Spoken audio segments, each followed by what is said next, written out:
Assalamualaikum warahmatullahi wabarakatuh.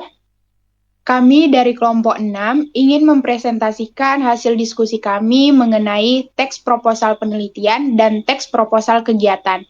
Adapun anggota kelompoknya terdiri dari Krisna Abrari, Abiyu Febrio, Diva Desna, Keisha Purnomo, Nurjana, Syahrani. Adapun materi pertama yang akan dijelaskan oleh Krisna Abrari. Yang pertama itu A. Mendesain proposal penelitian dan proposal kegiatan. Pertama yaitu membangun konteks teks proposal. Membangun konteks teks proposal adalah tahapan awal dalam penyusunan proposal yang bertujuan untuk memahami latar belakang, tujuan, dan sasaran dari proposal tersebut. Langkah ini penting agar isi proposal sesuai dengan kebutuhan, situasi, dan pihak yang dituju. Konteks yang kuat akan membuat proposal lebih terarah dan mudah dipahami oleh pembacanya, serta meningkatkan kemungkinan diterimanya proposal tersebut. Adapun cara membangun konteks proposal, yang pertama, tentukan jenis proposal, yaitu penelitian atau kegiatan. Yang kedua, pahami tujuan dari proposal yang akan dibuat. Yang ketiga, identifikasi masalah atau kebutuhan yang melatar belakangi proposal. Yang keempat, sesuaikan gaya bahasa dan isi dengan pihak yang akan menerima proposal. Dan yang terakhir, sertakan latar belakang yang relevan dengan topik atau kegiatan yang akan dilakukan. Menelusuri dan menganalisis model teks proposal. Menelusuri model teks proposal terdiri dari struktur umum, yaitu judul, pendahuluan atau latar belakang, rumusan masalah tujuan, metode atau pendekatan, tinjauan pustaka, manfaat, rencana anggaran, jadwal pelaksanaan, penutup atau kesimpulan. Kaidah kebahasaan, yaitu baku dan formal, jelas dan padat, argumentatif dan ilmiah. Jenis-jenis proposal terdiri dari meminta persetujuan, permohonan dana atau dukungan, media komunikasi rencana kerja. Fungsi proposal diantaranya persetujuan mengenai rencana kerja yang diajukan, permohonan mengajukan dana, kerjasama atau dukungan. 3. Komunikasi rencana kerja secara jelas dan terstruktur. Menganalisis hubungan genre pada setiap tahapan proposal.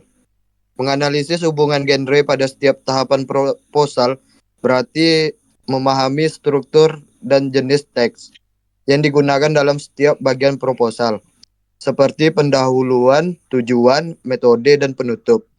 Setiap bagian memiliki fungsi dan gaya bahasa tertentu yang membentuk genre keseluruhan proposal. Analisis ini membantu menyusun proposal yang sesuai kaidah dan mudah dipahami oleh pembaca. Menganalisis formulasi bahasa pada proposal, manfaat proposal, dan pihak yang diberi proposal. Menganalisis formulasi bahasa pada proposal berarti mengkaji cara penggunaan bahasa yang sesuai dengan fungsi dan tujuan proposal. Ini termasuk gaya formal, pilihan kata yang meyakinkan, serta struktur kalimat yang logis dan efektif. Selain itu, penting juga untuk memahami manfaat proposal bagi pihak penerima serta menyesuaikan bahasa dan isi dengan pihak yang diberi proposal agar lebih tepat sasaran dan mudah diterima. Merekonstruksi teks proposal. Merekonstruksi teks proposal adalah proses menyusun kembali teks proposal berdasarkan hasil analisis struktur, isi, dan bahasa. Tujuan agar proposal lebih sistematis sesuai dengan kaidah genre, serta efektif dalam menyampaikan maksud kepada pembaca. Proses ini biasanya dilakukan setelah mempelajari model proposal dan memahami setiap bagiannya. Cara merekonstruksi teks proposal. 1. Analisis struktur dan isi dari model proposal yang ada. 2. Tentukan kembali tujuan sasaran, dan isi utama proposal. Yang ketiga, susun ulang teks dengan urutan dan format yang tepat. Yang keempat, gunakan bahasa yang formal, jelas, dan sesuai konteks. Dan yang terakhir, periksa kembali koherensi dan kelengkapan isi proposal. B. Teks laporan hasil penelitian dan hasil kegiatan. Melaporkan hasil penelitian dan hasil kegiatan. Setelah penelitian atau kegiatan dilakukan, penelitian atau pelaksana kegiatan perlu membuat laporan kepada pihak-pihak terkait. Laporan yang didasarkan pada penelitian dapat disusun dengan genre skripsi, tesis, dan disertasi. Selain itu, laporan penelitian juga dapat dinyatakan sebagai genre makro artikel ilmiah. Laporan kegiatan tidak disusun berdasarkan penelitian, tetapi berdasarkan kegiatan, misalkan latihan kerja atau job training, magang, seminar, loka karya, pentas seni, dan kegiatan kemahasiswaan yang lain.